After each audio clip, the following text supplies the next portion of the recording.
goals that I was achieving, you know what I'm saying, along with that. So everything went together.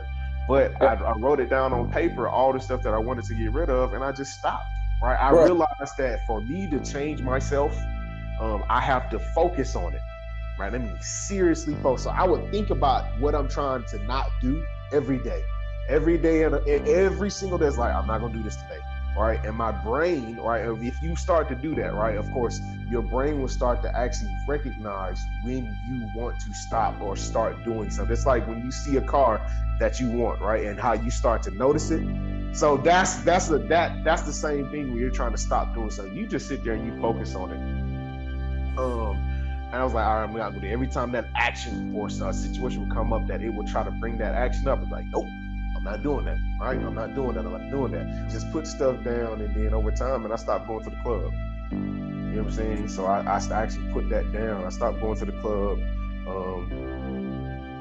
I struggled somewhat with the women. Seriously, not even somewhat. I struggled with women. That was one thing I was trying to stop. It's extremely heavy, right? That was one of the things that took years. It took time. So even with smoking, right? When I consciously made it, I remember my last cigarette. I want you to hear what I'm saying, right? I literally remember saying I was at the porch. I was on the porch where I was staying at or whatever, and I said, bro, this is my last cigarette. Right, took the puffs, looked at it, tossed it, right?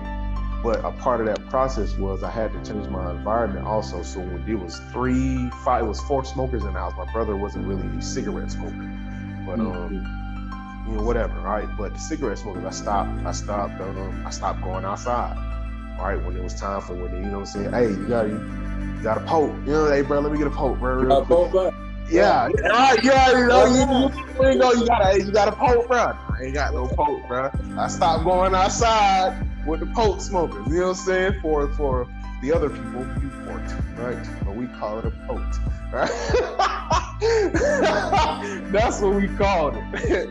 But anyway, I stopped going outside. And even on when it was work time, I stopped going outside to the break room where the smokers smoked at. Right, of course. So what you doing? I changed my environment. So back to I'm still on the story, but getting back focused, right? I was a little bit homeless, right?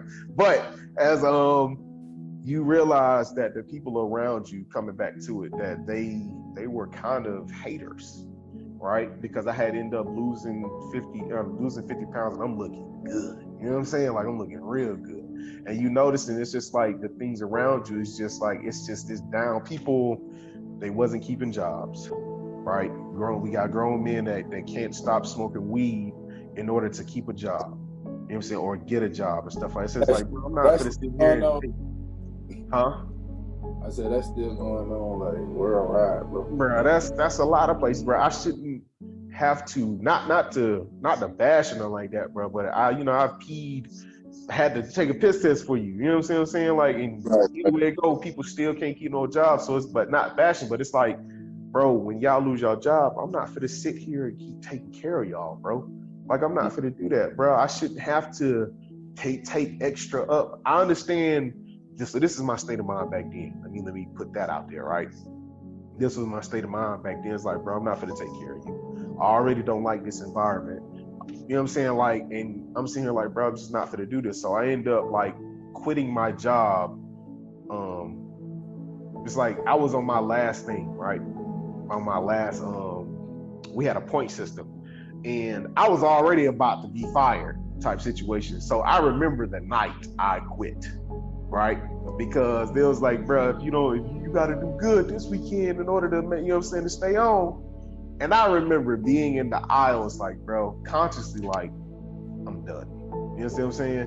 So either way it go, bro, it's like I left. You know what I'm saying? I left. I ended up staying with my sister for like 3 months. I said, hey, can I sleep on y'all couch? So I was sleeping on their couch. And then I found, and then my aunt let me come stay with her. And then, you know what I'm saying, after that, me and one of my exes, we was living together and stuff like this. I was slick, semi-homeless. But the point of why I was saying this, right, is because I was so dedicated to the process of becoming better, right? And realizing that the environment that I was in was not allowing me to achieve the goals, right? That I said, forget it, bro. I said, I left the job, you know what I'm saying? I left the place I was at, right? In order to just find my own path. Because on this path, bro, I was like, I was training. I was out there hustling. Right? I was talking about freelance, getting it. You know what I'm saying? God was blessing. I'm out there getting it. I had, you know what I'm saying? I still had my car and all that stuff, you know what I'm saying? Still getting it or whatever. But the point I was trying to make, bro, is like, bro, you sometimes you gotta leave where you are in order to get to where you need to be, right? And I was dedicated to myself. I was dedicated to just being better. I was dedicated to not being depressed anymore. I was dedicated to not having anxiety. I was dedicated to having the high self-esteem. You understand what I'm saying? Because I had low self-esteem. I was dedicated to the process of becoming what I needed to become. Because at that moment in time, it was just you feel this release when you start to step into what God has for you, right? And when you start to step into your purpose, this feeling of just joy, right? When you become dedicated to that, bro, it's you develop, bro. I'm not finna give this up. I'm not finna give what I have, this state of mind, like this feeling that I have inside. I'm not finna give this up just to go backwards like that, bro. For what? What I'm finna do that for? So you develop this, bro. If you don't like me anymore, right? If you fall off, it's gonna hurt. Right? Because I grew up with you. I had expectations of you always being there. I had expectations of just the love I wanted from you. Bro, but I'm going to give you up, bro, because you're not conducive to what I want. You think I could not have been in a relationship right now? I want you to hear what I'm saying, right? I could have, but it wasn't conducive to what I was trying to be. You understand what I'm saying? Like, you have to let go of the people or the things that don't serve you. Things that don't serve you, bro. It's like, even with look, with the behavioral therapy, right? They tell the clients or the clients, right? The people that's receiving therapy for just anything, right? They tell you a part of the process is like, bro, we have to teach people about your environment. Right? We have to teach you the environment. We have to teach you that there are going to be some things that you're going to lose in this process, because the process of healing, right, means sometimes you have to cut dead things off in order for good things to grow. Right? If you have something dead on your hand, right? If you have gangrene on your hand, in order for you to live, you have to cut that off. So a part of the healing process is letting things go. You understand what I'm saying? You have to realize this. Right? Yeah, whatever it is. Jesus, let me tell you. Like Jesus is talking about, right? I want you to hear me, right? It's better to enter into the kingdom, right? You're talking about made, right? Then to go into hell, it's important, it's imperative to cut off anything. Look, let me tell you, right? Paul, the Apostle Paul, I want you to hear me. The Apostle Paul talking about counting it all lost, right?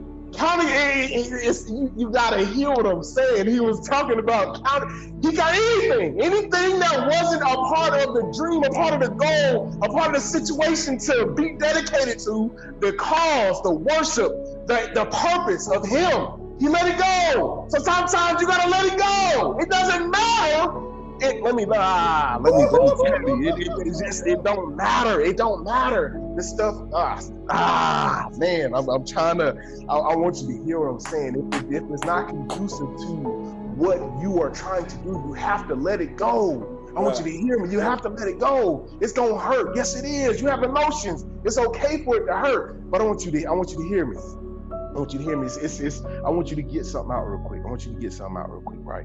This is Philippians, right? I want you to hear me. I want you to hear the language that Paul spoke, the dedication that he had to the process, to the goal, to his purpose, to the thing that he worshiped. I want you to hear what I'm saying. This is Philippians, right? I want you to hear me. Philippians, the 3rd chapter and the 1st verse, right? We're going to lead off. We're going to stop at the 8th verse, right? Because it's going to talking about counting it all lost. So this is Philippians chapter 3 and verse 1. It says, Finally, my brethren, rejoice in the Lord, right? And it says, to write the same things to you, to me is needed, is not grievous, but for you it is safe. So he's saying that this repetition that he's going through, right? The things that he has to keep on going through, this thing, it's not redundant, but this thing is something that the process is kind of a hamster wheel at times. You have to keep on going through the same thing over and over and over again, but there's a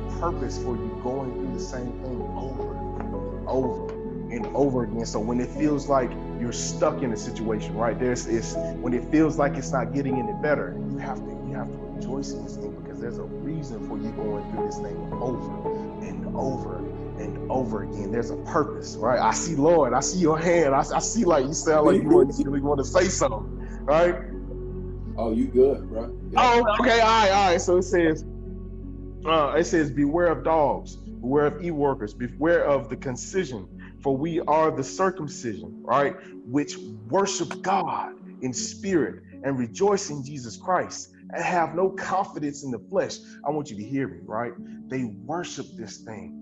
You understand what I'm saying? Their entire life, they give reverence, they give honor to it, right? This thing, God, is sacred to him. Their path, their purpose is sacred to them, right? So they don't value anything that goes against what their purpose is. That's what he's talking about in this situation, right? Because he's talking about he don't have any confidence in the flesh. The flesh is contrary to the spirit. The flesh is contrary to his goal, to his purpose in Christ Jesus, in his life. So he does not value those things. He's not looking at those things that are behind. He's looking at those things that are above, that are forward, right? Talking about pressing toward them, but there's no value in those things that you have to let go. The things that do not serve you any purpose, right?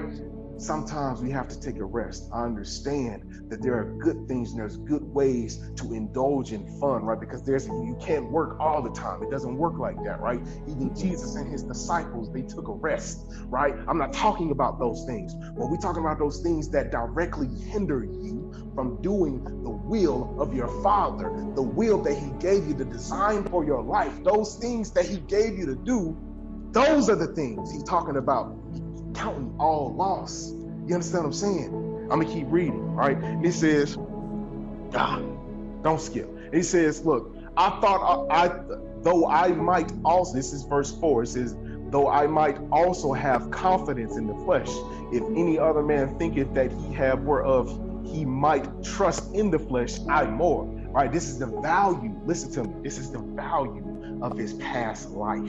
You understand what I'm saying? This is the value and the weight that it had on him, right? I want you to listen. It says, circumcised the 8th day. He says, circumcised the 8th day of the stock of Israel. This is talking about his lineage, right? This royalty that the Israelites had of the past, right? This is what he's talking about. Listen to me. And it says, of the tribe of Benjamin, a Hebrew of the Hebrews. Listen to what I'm saying. This man was at the top, right? This life that he had, it was at the top. He was one of the best in whatever he was one of the best in it, right? Listen to what I'm saying. You might have a feeling, right, that this thing that you are holding on to or want to hold on to, it might feel really good to you, but you have to count it all lost for the thing that is better. You understand what I'm saying? The thing that's better, right? That's holding on to alcohol. You that's holding on to the drugs. You that's holding on to anything, that job that's not conducive to you, that's not letting you be who you need to be. You have to let it go, right? It's a good feeling for now, but it's not conducive to who you need to be. You understand what I'm saying? I want you to listen to what I'm saying, right? Count it all loss, right? We're not done. Hold on, I want you to listen to what I'm saying. And it says concerning zeal, right? Is his desire, right? That passion that he's had, right? Listen to how far he went for the life that he wanted to live at that moment in time. Concerning zeal, he said, persecuting the church, touching righteousness, which is of the law, blameless. This man was perfect in what he was doing. Listen to what I'm saying. But he counted that all loss for the thing that was better in his life. I want you to hear what I'm saying. Look, and it says verse 7, it says, but what things were gained to me, listen to me, the things that were good to me, those I counted loss for Christ. You understand? The thing that was better, he counted it loss for Christ. I want you to hear what I'm saying. He says, yea, this is verse 8. He said, yea, doubtless. Right? Listen to me. He said, yea, doubtless. Right? He says, and I count all things but loss for the excellency of the knowledge of Christ Jesus my Lord. Right? Listen to what I'm saying. He said, I counted it all loss. The thing that is excellent in your life is your purpose. It is the gift that God gave you. You have to count everything all lost when it does not align up with the goals and the dreams and the aspirations that God has given you. You have to count it all lost. Oh, snap, bro.